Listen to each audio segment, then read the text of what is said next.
युगधर्म. हे युगांतील धर्म. 4 युग सांगितलेत: कृत, त्रेत, द्वापर, कली. आणि 4ही युगातील जे काळांतील, हे कृतयुगीचा काळ 32 लाख वर्षाचा, त्रेतायुगीचा काळ 16 लाख वर्षाचा, द्वापरयुगीचा काळ 8 लाख वर्षाचा आणि कलियुगीचा काळ 4 लाख वर्षाचा. युग म्हणजे काळ. तर त्या त्या काळातील म्हणजे त्या त्या युगातील जो धर्म असतो तो या प्रकरणात निरूपण केलेला असल्या कारणामुळे त्याला युगधर्म म्हणून संबोधलेलं आहे. जेव्हा जे युग वर्तमान असतं तेव्हा त्या युगाच्या अधिष्ठात्री असलेल्या देवतेंचा धर्म तिथे अनुवर्तित असतो, म्हणजे तो आचरणात आणला असता त्या देवतेंकडून तो फलित केला जाऊ शकतो. म्हणून जो ते युग वर्ते तो हाची धर्म वर्ते, म्हणून युगधर्म बोली.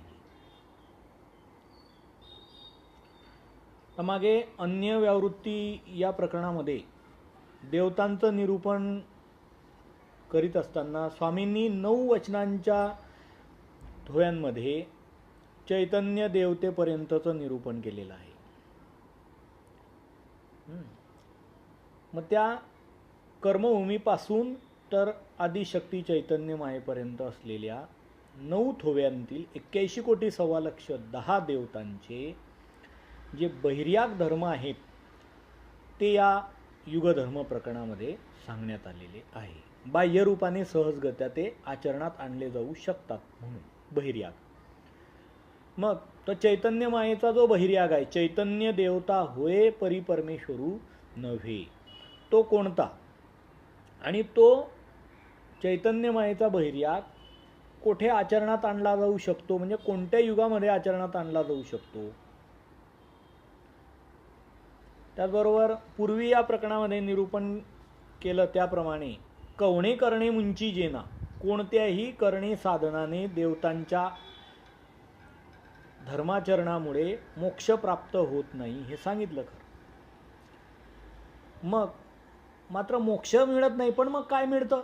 कवणे करणे, हे त्या साधनांचं जर आचरण केलंच तर मग त्याचं फलित काय होतं.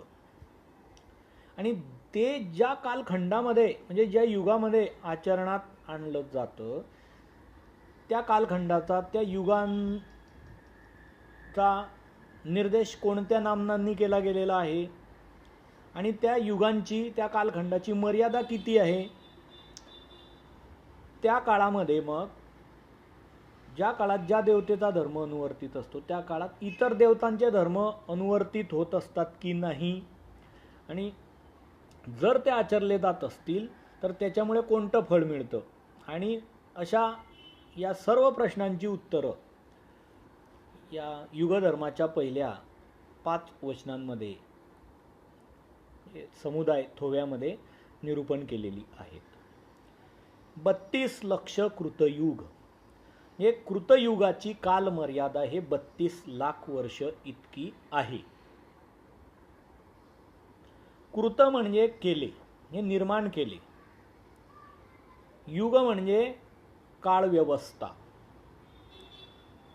म्हणजे अनादीचे मूळचे स्वयंभू अस्तित्वात असलेले 4 पदार्थ होते जे सृष्टी निर्मितीचे मूलभूत तत्व होते: जीव, देवता, प्रपंच आणि परमेश्वर. तर परमेश्वराच्या द्वारा देवतांच्या माध्यमातून प्रपंचाच्या साधनाने सृष्टीची निर्मिती करण्यात येऊन जीवांना सृष्टीमध्ये आणण्यात आलं. सर्वप्रथम ते आणण्यात आलं, कृत म्हणजे केले, निर्माण करण्यात आलं, म्हणून त्या सुरुवातीच्या काळाला कृत म्हटलं. आणि तो जो सुरुवात झाल्यापासूनचा जो विशिष्ट काळ आहे तो कृतयुगाचा काळ म्हटला जातो. तो 32 लाख वर्षाचा असतो. आणि त्या युगावरती जी चैतन्य देवता होय परी परमेश्वर नव्हे, त्या आदिशक्ती चैतन्यमयाची सत्ता असते, ती त्या युगाची अधिष्ठात्री देवता असते. त्या 32 लाख वर्षाच्या कालावधीतच तिची सत्ता असते, त्यानंतर नव्हे.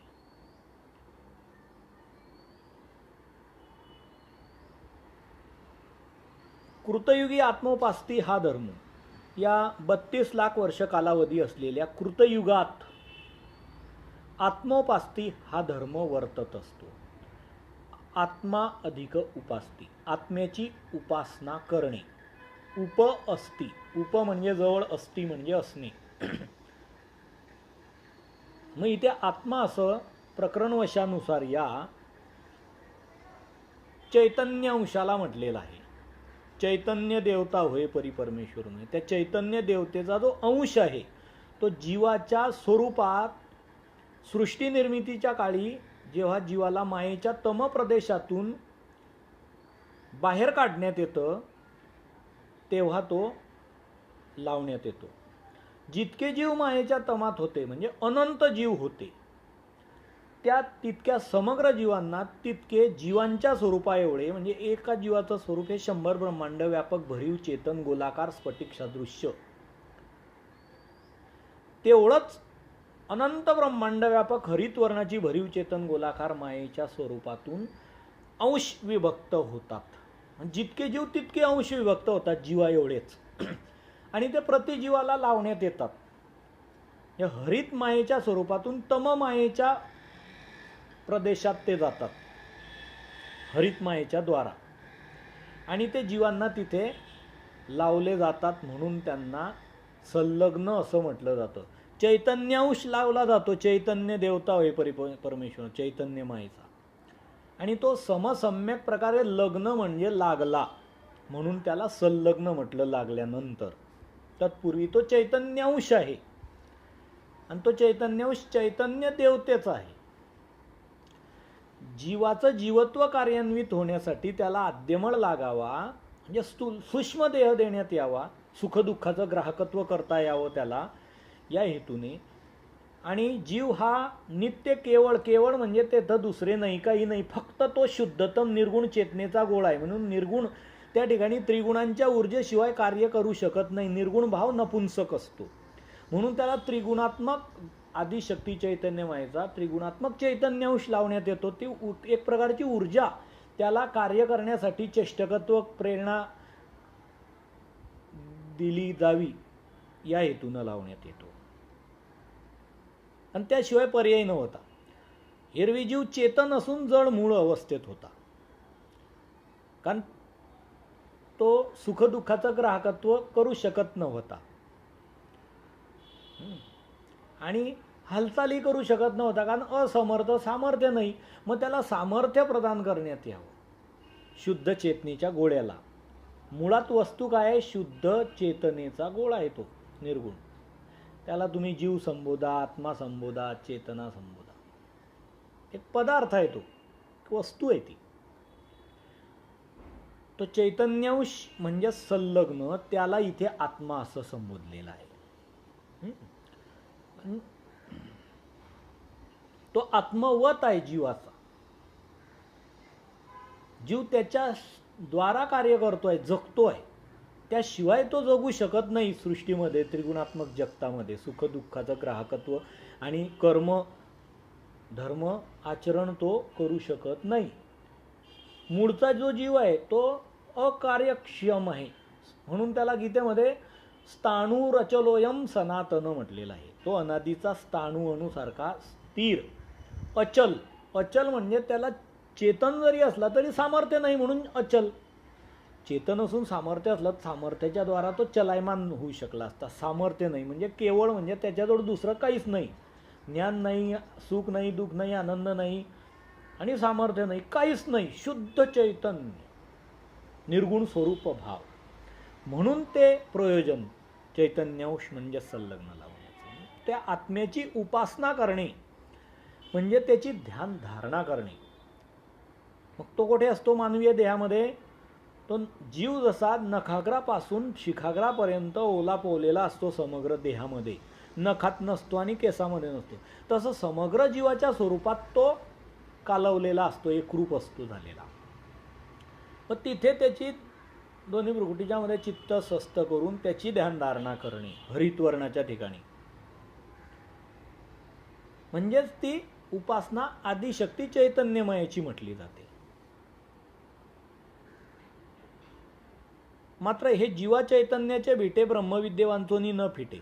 हे जीवा आणि चैतन्याची जी भेट झालेली आहे सर्वप्रथम सृष्टीला, ती एक मात्र ब्रह्मविद्येच्या बोधाशिवाय कदापि फिटत नाही. म्हणजे त्याच्यापासून जीव आणि जीवापासून तो मुक्त होऊ शकत नाही. जीवाचा मोक्षू चैतन्य मोक्षू. जेव्हा जीवाला ब्रह्मविद्येचा बोध आत्मसात होऊन शब्दज्ञानाचं आचरण केलं असता अपरोक्ष ज्ञान होतं आणि मग सामान्य विशेष अनुक्रमाने मग अविद्येचा छेद केला जाऊन तो जीवापासून विलग होतो. मग तो जिथून आला मायेच्या हरित स्वरूपातून अनंत ब्रह्मांड व्यापक, तिथे कारणात तो निघून जातो आणि जीव मायेच्या स्वरूपाच्या अतीत परमेश्वराच्या आनंदमय स्वरूपामध्ये पावन केला जातो.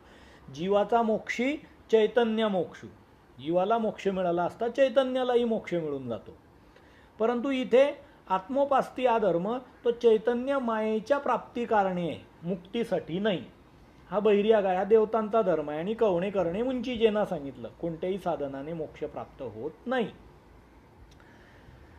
भक्ती अधर्म.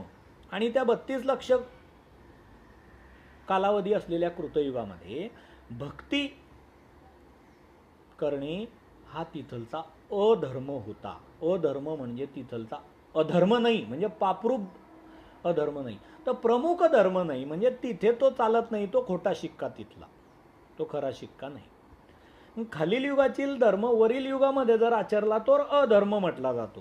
कारण खालील युगातील देवतांची अधिसत्ता वरील युगावर नसल्या कारणामुळे वरील युगातील देवता खालील युगीच्या देवतांच्या धर्माचं आचरण वरील युगात केलं असता त्याचं फलित देऊ शकत नाही आणि देत नाही, ती सृष्टी व्यवस्था नाही. म्हणून खालील युगीचा भक्ती म्हणजे माता पिता वडील बंधू आणि गुरु या 4 पात्रांची षोडोपचारे 16 प्रकारे पूजा अर्चा करणे हा भक्ती तिथला अधर्म होता, तिथला तो प्रमुख धर्म नव्हता. धर्मास्तव चैतन्य प्राप्ती फळ.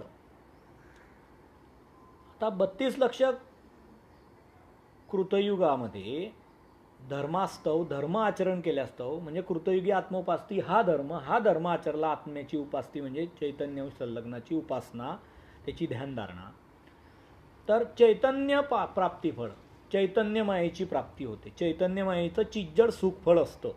प्रतिब्रह्मांडामध्ये ती अनंत ब्रह्मांड व्यापक हरितवर्णाची माया होण्याच्या भावातून विभक्त होऊन विश्वरूप देवते एवढी एका ब्रह्मांडा एवढे विभागलेली असते आणि तिथे स्थिर झालेली असते ब्रह्मांडातच. इथेही असते ती व्यापलेली. तिच्या त्या चिज्जड सुख फळामध्ये पावन केलं जातं त्या आत्मोपास्तीच्या साधनवंताला म्हणजे बैर्यागी जीवाला.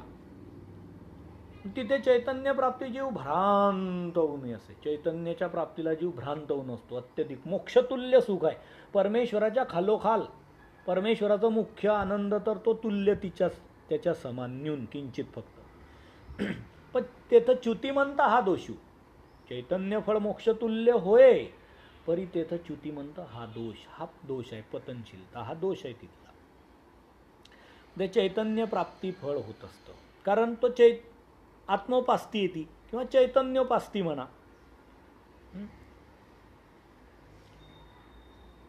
अधर्माताव खालील युगी जन्म. आणि मात्र त्या 32 लक्ष कृतयुगामध्ये भक्ती हा अधर्म जर आचरणात आणला तर मात्र त्या धर्माचं फलित तिथे प्रत्यक्ष न होता पर्यायाने त्याला खालील युगामध्ये मनुष्य जन्म प्रदान केला जातो की जेणेकरून आता वरील युगातील त्या खालील युगीच्या बैर्याग धर्माचे संस्कार त्याला पुढील मनुष्य देहात प्राप्त होऊन वायुर्गंधा निवाशयात वारा वाहू लागला म्हणजे फुलाच्या स्तनापासून तो आपला सुगंध एका ठिकाणाहून दुसऱ्या ठिकाणी घेऊन जातो. त्या प्रकारे तो ते संस्कार खालील युगात आणून खालील युगामध्ये तो धर्म आचरणात आणला गेला असता मग त्याची फलित सिद्धी तिथे होणार आहे. यासाठी पर्यायी उपाययोजना ही सृष्टी व्यवस्था अशी केलेली आहे.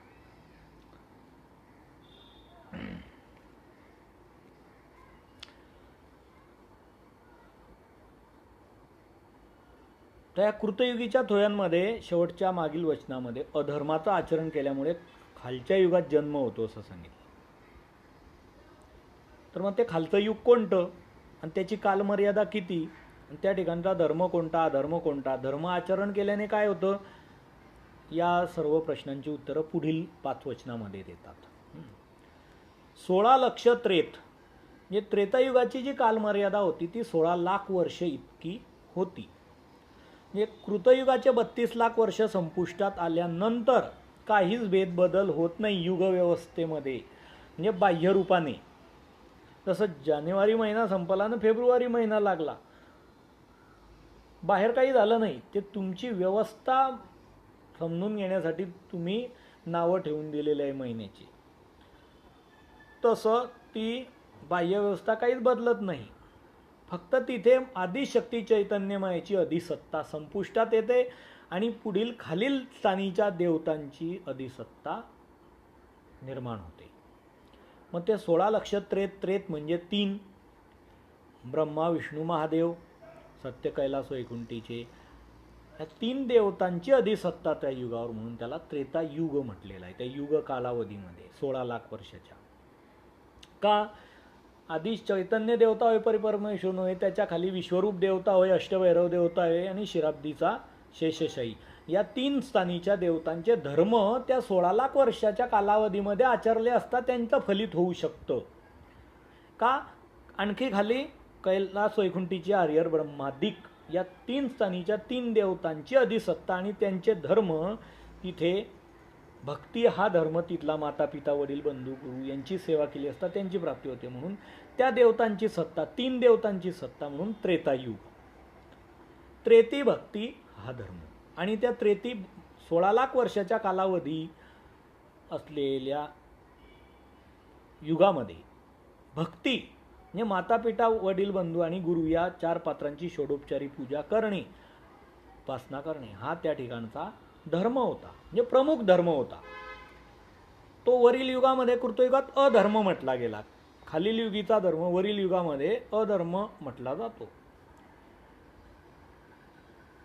आणि यागू अधर्म, याग म्हणजे यज्ञ करणे, म्हणजे इंद्रचंद्रादिक देवतांच्या प्राप्तीसाठी स्वर्गाच्या स्थानात प्रत पोहोचण्यासाठी द्वापर युगामध्ये 100 यज्ञ केले असता त्या कर्म लेप निष्पत्ती होते स्वर्गप्राप्तीची, स्वर्ग प्राप्त होतो. तो याग हा धर्म द्वापरयुगीचा आहे, म्हणजे खालील युगीचा आहे. पण तो वरील त्रेतायुगामध्ये जर आचरला तर तो तिथलचा प्रमुख धर्म नसल्या कारणामुळे त्याला इथे यागू अधर्म म्हटलेलं आहे. धर्मास्तव कैलास वैकुंठ प्राप्ती फळ. आता 16 लाख वर्ष असलेल्या त्रेतायुगाच्या कालावधीत भक्ती हा धर्म सांगितला. मग त्या भक्ती या धर्मास्तव काय होतं फलित, तर सांगतात कैलास वैकुंठ प्राप्ती फळ. सत्य कैलास आणि वैकुंठ या 3 स्थानीच्या देवतांची प्राप्ती होऊन स्थानांची प्राप्ती आणि त्यांचं फळ सुद्धा प्राप्त होतं. प्राप्ती आणि फळ याच्यामध्ये भेद हा आहे की कैलास वैकुंठ प्राप्ती म्हणजे स्थानावर जाणे, स्थान कैलास, आणि फळ म्हणजे त्या देवतेच्या देहात जाणे, व्यक्त ब्रह्मांड असते, फळाचा हा भेद आहे. आणि तिचा स्पर्शजन्य सुखद आनंद त्याला उपलब्ध होणे फळ आहे, सुख आहे, ते सुखफळ. प्राप्ती आणि फळाचा हा भेद आहे. प्राप्ती म्हणजे स्थानावर असणे, पण स्थानावर तुम्ही जाणार आता इथे, इथून तिथे, पण फळ नाही उपलब्ध होणार, त्या देवतेच्या देहात नाही जाणार, पण तो फळिया होतो मग फळात गेल्यानंतर, त्या देवतेच्या देहात संपादन केल्यानंतर. म्हणून धर्मास्तव कैलास वैकुंठ प्राप्ती फळ. अधर्मास्तव खालील युगी जन्म. आणि अधर्म जो आहे तिथला प्रमुख धर्म नसलेला याग यज्ञ हा जर तिथे कोणी 16 लक्ष त्रेतायुगीच्या कालावधीत आचरला तर खालील युगामध्ये मग त्याला पर्यायाने मनुष्य जन्म प्राप्त होत असतो. तर मागच्या वचनांमध्ये खालच्या युगात जन्म होण्याचं सांगितलं, तर ते खालचं युग कोणतं, त्याची कालमर्यादा किती आणि त्या ठिकाणचे प्रमुख धर्म कोणते, अधर्म कोणता, धर्माच्या आचरणाने काय होतं आणि अधर्माच्या आचरणाने काय होतं, याविषयीचं निरूपण पुढच्या 5 वचनामध्ये करतात. 8 लक्ष द्वापर हे 16 लाख वर्षाचा कालावधी संपुष्टात आल्यानंतर जो पहिला दिवस लागतो तिथून द्वापरयुग सुरू होतं आणि 8 लाख वर्षापर्यंत ते पूर्णत्वास जातो. मग तो 8 लाख वर्षाचा कालावधी द्वापरयुगाचा म्हटला. तो द्वापरो सद्वापरो, 2 युगांच्या पर म्हणजे पलीकडचं तिसरं युग, कृत आणि त्रेत या 2 युगांच्या, म्हणून द्वापरयुग. किंवा द्वा अपरो सद्वापरो, द्वा म्हणजे 2 युगांच्या अलीकडचं, कलियुगापासून पाहिलं असता अलीकडचं तिसरं युग, म्हणून द्वापरयुग.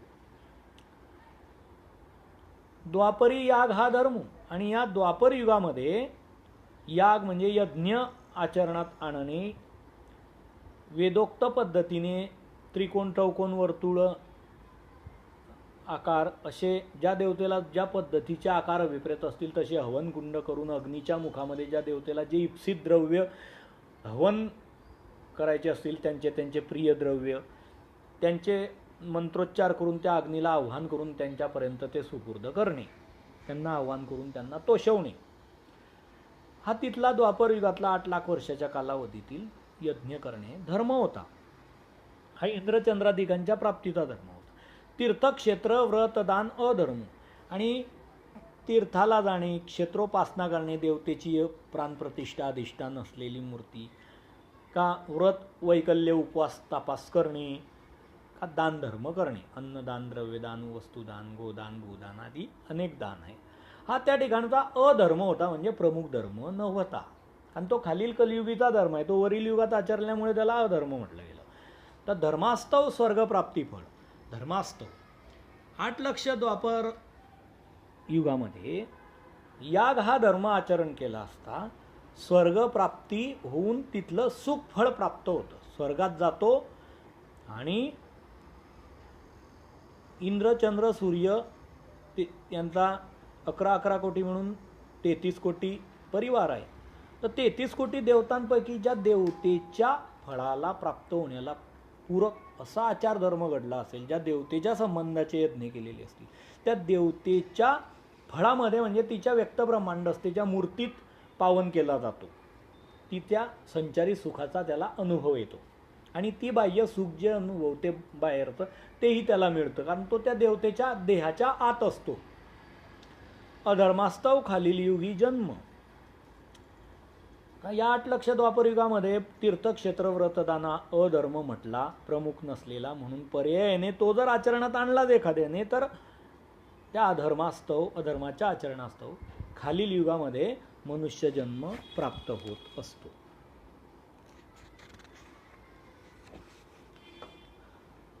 तर मागच्या वचनात खालच्या युगात जन्म प्राप्त होतो असं सांगितलं.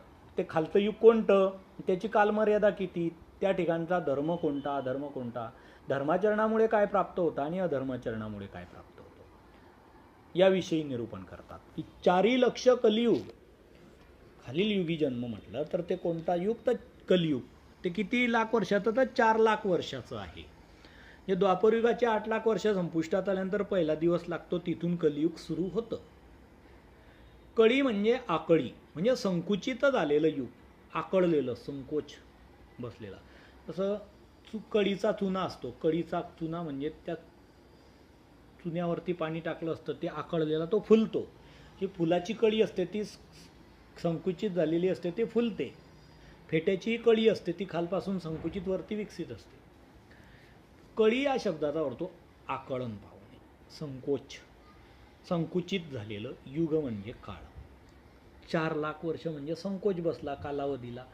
कृतयुगाचा 32 लाख वर्ष होता, तो निम्मे खुंटला, आणि त्रेतायुगाचा 16 लाख वर्ष झाला, तो निम्मे खुंटला, आणि त्रेतायुगाचा द्वापरयुगाचा 8 लाख वर्ष आला. आता 8 लाख वर्षाचा कालावधी निम्मे खुंटला आणि 4 लाख वर्ष राहील. काळाला तर संकोच बसलाच, पण उच्च देवतेचा धर्म होता. कृतयुगात आत्मोपास्ती आदिमायेचा चैतन्य प्राप्ती फळ, तर त्रेतायुगामध्ये तो नीच देवतेचा खालील सत्यकला वैकुंठाच्या प्राप्तीच्या देवतांचा भक्ती धर्म आला, आणि खालील द्वापरयुगामध्ये स्वर्गीच्या देवतांच्या प्राप्तीचा यज्ञ धर्म आला, आणि आता खाली अंतराळ अष्टदेनी कर्मभूमीच्या देवतांच्या प्राप्तीचा तीर्थक्षेत्र व्रतदान खालचा धर्म आला. खालील देवतांचं युग आलं.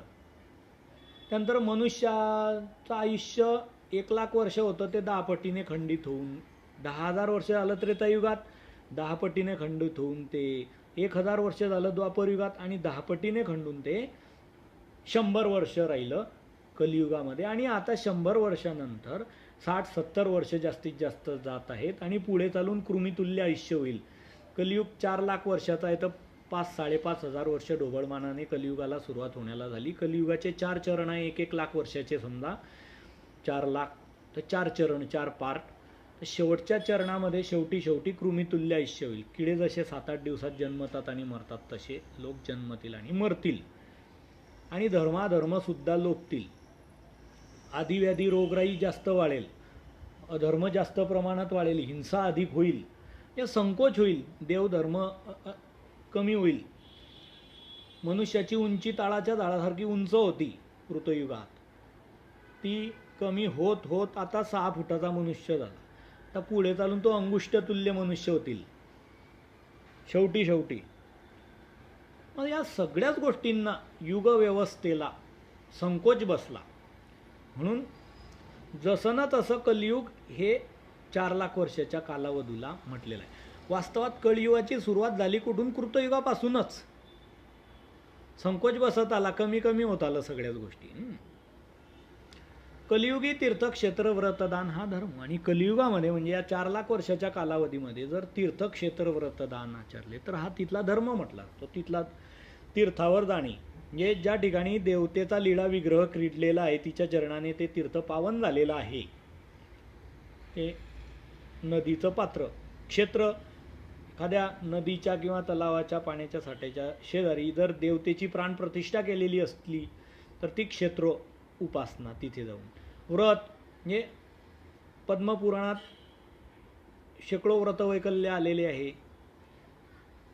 उपवास, तापवास, दान, विविध प्रकारचे दान धर्म करणे, अन्नदान, द्रव्यदान, गोदान, भूदान, धातुदान, अनेक प्रकारचे दान. ते तीर्थक्षेत्र व्रतदान हा या कलियुगातील धर्म आहे. हिंसा अधर्म. आणि हिंसा करणे म्हणजे हन हिंसायाम, हन या धातूपासून हिंसा शब्द होतो. हन म्हणजे हनन करणे, म्हणजे मारणे. मग ते शारीरिक, वाचिक, मानसिक त्रिविध प्रकारे दुसऱ्याला इजा पोचवणे, दुःख देणे, पीडा देणे, त्रास देणे, हा या ठिकाणचा अधर्म आहे. पण हा अधर्म म्हणजे हा प्रमुख धर्म नाही, या अर्थाने नाही, हा पापरूप अधर्म आहे. अधर्म आहे हा, अधर्म नाही, तो अधर्म आहे हा. तिथे जे सांगितलं, कृतयुगात भक्ती अधर्म, त्रेतायुगात यज्ञ अधर्म, द्वापरयुगात तीर्थक्षेत्र व्रतदान अधर्म, हे जे तिन्ही ठिकाणी अधर्म शब्दाचा उच्चार केला, हा प्रमुख धर्म नसल्याचं सूचित करत आहे. पण इथे हिंसा अधर्म इथे प्रमुख धर्म नसल्याचं नाही सूचित करत आहे, तर तो पापरूप अधर्म आहे. आणि जेणे पुढील असी आणि आपणे असी दुःख होय ते पाप बोलीचे, ज्यामुळे पुढील व्यक्तीला, प्राण्याला, सचेत घटकाला दुःख होईल, पीडा होईल, त्रास होईल, इजा होईल, पीडा होईल का आपल्या स्वतःला, ते पाप बोलीचे, त्याला पाप असं म्हणतात. ते पाप, हिंसा पाप, पापातव नरक, नरकासी यातना. हिंसा हे पाप आहे आणि पापातव नरक गती उपलब्ध होते. मनुष्या खालोते सकळ नरक फळे. मनुष्याच्या खाली पशु पक्षी, सरपटणारे प्राणी, किडा मुंगी माकोळा हे चलद्रूप योनी, आणि वृक्षलता विलिगव त्या स्थावर योनी, स्थिर राहणाऱ्या, आणि मातीच्या ढेकळात जळत्वाच्या योनी. करोडो जीव सूक्ष्म जळत्वाचे नरकात परमाणूत असतात. का अवघा आकाश जीवे ठसाठसू भरला असेल, सूक्ष्म स्वामी म्हणतात. हे सर्व नरक आहे. नरकासी यातना, तिथे पीडा भोगाव्या लागतात. मग असा हा हिंसा या कलियुगामधील अधर्म आहे.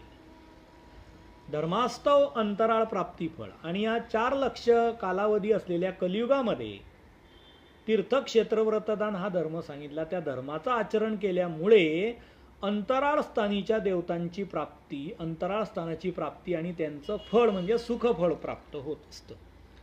अंतराळामध्ये गणगंधर्व देवता आहेत, गणपती, सरस्वती, माधव, चित्र, विचित्र, चित्रांगद या 6 प्रमुख आणि 13 कोटी त्यांचा समुदाय आहे. परंतु यात भेद असा आहे की उत्तम, मध्यम, कनिष्ठ, वेदेम, अंतराळ, अष्टदेविनी आणि कर्मभूमीच्या देवतांची प्राप्ती होते. ज्या स्थानीच्या देवतांच्या, ज्या देवतेच्या फळाला पुरेल एवढा त्याचा हा तीर्थक्षेत्र व्रतदानाचा बहिर्याग धर्म आचरण केला असेल, त्या स्थानीची आणि त्या स्थानीच्या त्या देवतेची प्राप्ती होत असते. अधर्मास्तव नरक आणि अधर्मास्तव हिंसा, जो अधर्म आहे त्याचं आचरण केलं, अधर्म जर घडला शारीरिक, वाचिक, मानसिक त्रिविध प्रकारे हिंसा केली, दुःख, पीडा, चिंता, त्रास, रोगराई, भय आदी उत्पन्न होईल, दुसऱ्याला असं वागणूक झाली की मग नरकासी यातना, मनुष्या घालवते सकर नरक फळे, का स्वर्गात देशवड नरक स्वतंत्र आणखी. तर कलियुगामध्ये कशाही प्रकारे तीर्थक्षेत्रदान या धर्मांचं आचरण जर घडलं तर अंतराळ स्थानीच्याच देवतांची प्राप्ती होते असं नाही, तर त्याच्यामध्ये कॅटेगरी आहे, उच्च नीच भेद आहे, उत्तम मध्यम कनियस त्रिविध भेद आहेत. उत्तमा धर्मास्तव अंतराळ प्राप्ती फळ. उत्तम प्रकारे जर कलियुगामध्ये तीर्थक्षेत्र व्रतदानाचं आचरण घडलं तर अंतराळ स्थानाची प्राप्ती होते आणि त्या स्थानीच्या देवतेचं फळ मिळतं. म्हणजे त्या देवतेच्या व्यक्त ब्रह्मांडस्थेमध्ये पावन केला जातो, फळिया म्हणून सुख भोगतो तो तिथे. मध्यमा धर्मास्तव अष्टोदेवयोनी प्राप्ती फळ. आणि कलियुगामध्ये जर तीर्थक्षेत्र व्रतदान हे धर्म मध्यम प्रकारे आचरणात आणले गेले तर अष्टदेवयोनीच्या ज्या 13 कोटी देवता आहेत, वीर, भौतिक, चिडा, चिटूक, यक्ष, यक्षिणी, शांखिणी, डांकिनी 8 प्रमुख देवता आहेत आणि 13 कोटी त्यांचा परिवार आहे, तर त्या स्थानाची प्राप्ती होऊन त्यांच्यापैकी एखाद्या देवतेचं सुख फळ प्राप्त होतं. त्या देवतेच्या देहात पावन केलं जाऊन तिचं संचारी सुख आणि बाह्य सुख मिळतं. कनियसा धर्मातव अधोनिक प्राप्ती फळ. कनियसा म्हणजे कनिष्ठ प्रकारे, हीन प्रकारे जर तीर्थक्षेत्र व्रतदानाचं आचरण घडलं, जसं न तसं 100 वर्षाच्या कालावधीमध्ये नित्यनियमानं न घडता मधून घडलं थोडंफार काही एक, तर या कनिष्ठ प्रकारे या तीर्थक्षेत्र व्रतदानाचं आचरण घडल्यामुळे अधोयोनी म्हणजे देवतांपैकीची अधोयोनी म्हणजे मूर्ती, नीच मूर्त्या देवतांतील, सकळ देवतातील त्या कर्मभूमीच्या देवता आहेत म्हणून त्यांना अधोयोनिक म्हटलेलं आहे. त्यांची स्थानाची, कर्मभूमीच्या स्थानाची प्राप्ती आणि त्यांचं फळ म्हणजे सुखफळ. त्या देवतेपैकी 13 कोटी देवता आहे, त्याही एखाद्या देवतेची प्राप्ती आणि तिचं संचारी सुखसुद्धा बाह्य सुख त्याला फळ म्हणून प्राप्त होतं. आता मागे कृत, त्रेत, द्वापर, कली या चहुयुगातली भिन्न भिन्न कालमर्यादा सांगितली, 32, 16, 8, 4. पण त्या युगातील जे मनुष्य आहे त्या मनुष्याची आयुष्य मर्यादा सांगितली नाही. म्हणून त्या युगातील मनुष्याची जी आयुष्य मर्यादा ती सारखीच असते की भिन्न भिन्न असते, कमी अधिक असते, कोणत्या युगात किती असते ते सांगतात पुढे. कृतयुगी लक्षभरी आयुष्य, त्रेती 10 सहस्र, द्वापरी सहस्र, कलियुगी शत. कृतयुगी लक्षभरी आयुष्य. कृतयुगी, कृत म्हणजे केलं गेलेलं सर्वप्रथम जे युग म्हणजे काळ 32 लाख वर्षाचा, त्या युगात लक्षभरी म्हणजे 1 लाख वर्षभर म्हणजे समग्र पूर्ण आयुष्य असतं. तिथे अपमृत्यू नाही, आदिव्याधी रोगराईने म्हणा का अकस्मात मृत्यू नाही, पूर्ण आयुष्य असतं. त्रेती 10 सहस्र आणि त्रेती म्हणजे कृतयुगाच्या पश्चात 16 लाख वर्षाचा, त्रेतायुगाच्या कालावधीत 10 सहस्र. 10 सहस्र म्हणजे 1000, 10,000 वर्ष आयुष्य म्हणजे 10 पटीने आयुष्य खंडित होतं, कमी होतं. द्वापरी सहस्र, द्वापरी म्हणजे द्वापर युगात, त्रेतायुगाच्या पश्चात 8 लाख वर्षाच्या कालावधीत, सहस्र म्हणजे 1000 वर्ष आयुष्य असतं, म्हणजे 10 पटीने खंडलं. कृतयुगात 1 लाख होतं, ते 10 पटीने खंडून त्रेतायुगामध्ये 10,000 वर्ष राहिलं आणि ते द्वापरयुगात 10 पटीने खंडून 1000 वर्ष राहिलं. आणि कलियुगी शत, आणि कलियुगी म्हणजे कली आकलन पावलेलं जे युग 4 लाख वर्षाचं, त्या कालावधीमध्ये मनुष्याचं आयुष्य शत म्हणजे 100 वर्ष इतकं आहे, म्हणजे 10 पटीने आणखी खंडलं. आणि कलियुगात सुद्धा आता 5-5,500 वर्ष ढोबळमानाने सुरुवात झाली. 4 लाख वर्षाचं कलियुग आहे, 3,95,000 वर्ष बाकी आहे. तर आजच तुमचे 70-80 पर्यंत मनुष्य पोहोचतो आहे, 100 वर्ष पूर्ण नाही जात आहे, ते संकुचित कमी होत होत कृमितुल्य आयुष्य होईल. शेवटी 4 लाख वर्षाच्या 7-8 दिवसात जन्माला येईल आणि मरेल. आणि अंगुष्ठतुल्य मनुष्य होतील. कृतयुगात ताळाच्या झाडासारखे उंच लोक होते, त्यांची उंची कमी होत गेली 10-10 पट, आणि आता 6 फुटाचा आहे, तर तो 6 इंचाचा पण राहणार नाही. आणि मग कलियुगाचा ऱ्हास होईल. संकोच होतो, मग ऱ्हास होतो. कुठल्याही गोष्टीची उत्पत्ती आणि विलय होण्याच्या मागे जायते, वर्धते, स्थियते, विपरिणमते, क्षीयते आणि म्रियते हे षड्विकार असतात. हे विश्व परिवर्तनशील आहे, संसार परिवर्तनशील आहे. परिवर्तन या 6 विकारांनी होतं. मग तो विकार या सृष्टीला सुद्धा लागू आहे. मग कलियुगाचा अंत होतो. ते सर्वज्ञ श्री चक्रधर स्वामींनी महादाईचा प्रति कलियुगाचा अंत कसा होईल हे सर्व निरूपण केलेलं आहेच. आता मागे कृत, त्रेत, द्वापर आणि कली या 4ही युगाचे धर्म सांगितले, अधर्मही सांगितले आणि अधर्माच्या आचरणाने काय प्राप्ती होते ही सांगितलं. पण त्यापैकी या चहुयुगीच्या धर्मापैकी कोणत्या तरी धर्माने परमेश्वराचं ज्ञान आणि परमेश्वराची प्राप्ती होत असेल म्हणून सांगतात की होत नाही. या चहुयुगीचा धर्मी परमेश्वरू नेणीजे न पविजे, परमेश्वरे परमेश्वरू जाणीजे, परमेश्वरे परमेश्वरू पाविजे. या चहुयुगीचा धर्मी, या मागे जे निर्देश केले ते कृत, त्रेत, द्वापर, कली या चहू म्हणजे 4ही युगीचा धर्मी म्हणजे आत्मोपास्ती, भक्ती, यज्ञ, तीर्थ, क्षेत्र, व्रतदान या धर्माच्या आचरणाने परमेश्वरू नेणीजे म्हणजे परमेश्वराला जाणता येत नाही, परमेश्वराचं ज्ञान होऊ शकत नाही. कारण ते त्या त्या युगातील त्या त्या अधिष्ठात्री देवतांचे धर्म आहे, म्हणून त्या त्या देवतांचीच जाणीव करून घेता येते. आणि न पविजे म्हणजे परमेश्वराला जाणण्याच्या अभावी परमेश्वराची प्राप्ती सुद्धा करून घेता येत नाही. परमेश्वरू नेणीजे न पविजे. परम ईश्वर, परम म्हणजे श्रेष्ठ, ईश म्हणजे सत्ताधीश्वर म्हणजे वरिष्ठ. श्रेष्ठ असा वरिष्ठ सत्ताधीश जो अव्यक्त, निर्गुण, निराकार, अगाध, अनंत, आनंदमय, दिव्य तेज, पुंज, प्रकाश स्वरूप, सर्व व्यापक, दशो दिशांनी अनंत असा सच्चित आनंद त्रयांश स्वरूप जो परमेश्वर आहे, सर्व शक्तियुक्त असलेला, तो नेणीजे म्हणजे जाणता येत नाही. आणि जाणण्याच्या अभावी न पविजे म्हणजे प्राप्त सुद्धा करून घेता येत नाही. ज्या गोष्टीची माहितीच नाही त्या गोष्टीची उपलब्धी तरी कशी होईल बरे? एखाद्या किल्ल्यावरती धन जर गाडलेला आहे आणि त्या धनाला गाडल्याचा नकाशा करून ठेवलेला आहे आणि तो एका ठिकाणी गुपित लपवून ठेवलेला आहे. आता तो नकाशाच तुम्हाला उपलब्ध झाला नाही तर त्याच्या अभावी तुम्हाला त्या धनाची गाडल्याची माहिती कशी मिळेल बरं? ते गुपित धन जे आहे, रहस्य, ते कसं तुमच्या प्रती उकलेल बरं? मग परमेश्वराची जाणीव आणि परमेश्वराची प्राप्ती कशी होते ते सांगतात. परमेश्वरे परमेश्वरू जाणीजे, परमेश्वरे परमेश्वरू पाविजे. परमेश्वरामुळेच परमेश्वर जाणता येतो आणि परमेश्वरामुळेच परमेश्वर प्राप्त करून घेता येतो. मग परमेश्वरे परमेश्वरू जाणीजे, तर जो सगुण साकार परमेश्वराचा अवतार आहे, मनुष्यवेश धारण केलेला, त्यामुळे जो निर्गुण निराकार परमेश्वर आहे, सच्चिदानंद स्वरूप सर्व शक्तियुक्त असलेला, तो जाणता येतो.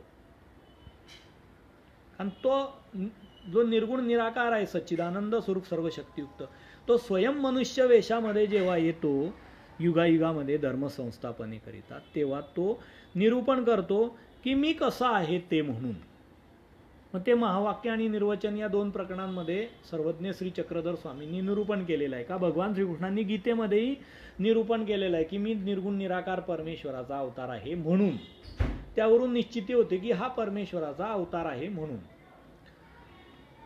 आणि ते परमेश्वरीय अवतार त्या ब्रह्मविद्या शास्त्राचं आपल्या निरूपण करून त्यामध्ये आपली निर्गुण बोध शक्ती संचार करतात, आपल्या निर्गुण निराकार स्वरूपातली. ते बोधशक्ती त्या जीवाच्या स्वरूपात संक्रमण होऊन त्या बोधशक्तीमुळे त्याला बोध होतो आणि त्यामुळे जाणीव होते. नुसती शास्त्र वाचल्याने, पठन केल्याने जाणीव नाही होत. असन्निधानामध्ये अक्षरदाता जीव, बोधदाता परमेश्वर, गुरु हा अक्षराचं दान करतो, ब्रह्मविद्या शास्त्राचं निरूपण करतो. मात्र त्या शब्दरूप ध्वनीमध्ये ती जी ब्रह्मविद्या बोध शक्ती आहे, स्वरूपाश्रित असलेली ज्ञानशक्ती, ती परमेश्वर संचार करतात आणि अधिकारी जीवाला बोध देतात.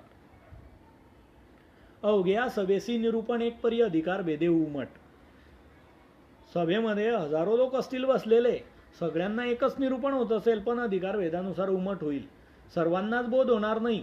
जो अधिकारी असेल त्याला बोध होईल, ज्याला अधिकार नसेल त्याला बोधच होणार नाही. त्याच्या कानावर फक्त काळे शब्द जातील, ध्वनी जातील, परंतु बोधशक्ती त्या शब्दरूप ध्वनीमध्ये परमेश्वर नाही संचार करणार, कारण त्याचा अधिकार नाही फळाला आला अजून.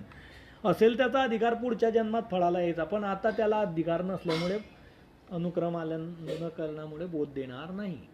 याला सोमकांताचा दृष्टांत निरूपण केलेला आहे स्वामी श्री चक्रधरांनी, की सोमकांत नावाचा पाषाण असतो, तो चंद्राची रश्मी करून शिळा पाषाण असती, ते निवती परी द्रवती ना.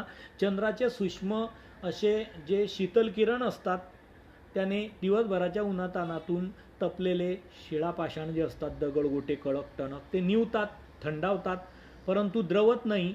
पण जो सोमकांत नावाचा मृदुकाय जातीचा पाषाण असतो तो मात्र द्रवतो, पाझर फुटतो त्याला. इतके त्या चंद्राचे शीतल किरण असतात तरी द्रवतो, इतका नाजूक असतो.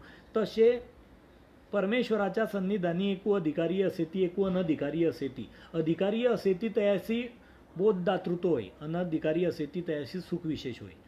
शिळा पाषाणाप्रमाणे टणक अनधिकारी जीव असतात, त्यांना किती ब्रह्मविद्याशास्त्र परमेश्वरानं का होईना निरूपण केलं तर त्याला सुख विशेष होईल, काहीतरी माहिती मिळाल्याचं. पण बोधदातृत्व नाही होणार, परमेश्वराची जाणीव नाही होणार. पण जे अधिकारी आहे सोमकांताप्रमाणे योग्य झालेले, मागील अनेक जन्मांतरातील अहेतुक बुध भजन मूळ आहे आणि परमेश्वरीय भक्ती करीत योग्य झालेले जे आहेत, त्या रजतमाचा निराश होऊन सात्विक स्वभाव धर्म निर्माण झालेले, त्यांना बोधदातृत्व होय, बोधदातृत्व होत असतं. मग हे परमेश्वरे परमेश्वरू जाणीजे, परमेश्वरामुळेच परमेश्वर जाणता येत असतो. आणि परमेश्वरे परमेश्वरू पाविजे, म्हणजे सगुण साकार परमेश्वरामुळे निर्गुण निराकार परमेश्वर प्राप्त करून घेता येतो. जसं सगुण साकार परमेश्वरामुळे निर्गुण निराकार परमेश्वराची जाणीव होते आणि सगुण साकार परमेश्वराची जाणीव होते की मी सच्चिदानंद स्वरूप सर्वशक्तियुक्त निर्गुण निराकार परमेश्वर असून त्याचा अवतार मी आहे. आणि त्या अवताराची एक निष्ठ अनन्य निष्काम भक्ती केली असता निर्गुण निराकाराची आनंदमय स्वरूपाची प्राप्ती होते. परमेश्वरे परमेश्वरू पाविजे. कलियुग कृतत्रेत द्वापरकली चारही युगांचं युग धर्मामध्ये निरूपण करून चारही युगांची व्यावृत्ती केली, भेदबदल दर्शवला आणि उपसंहार वचनामध्ये या चारही युगाच्या धर्माच्या आचरणाने परमेश्वर कदापि जाणता येत नाही आणि प्राप्तही करून घेता येत नाही हे व्यावृत्ती केली, यांचा भेदबदल दर्शवला आणि परमेश्वर धर्माची प्रतिष्ठा केली की परमेश्वरामुळेच परमेश्वर जाणता येतो, परमेश्वरामुळेच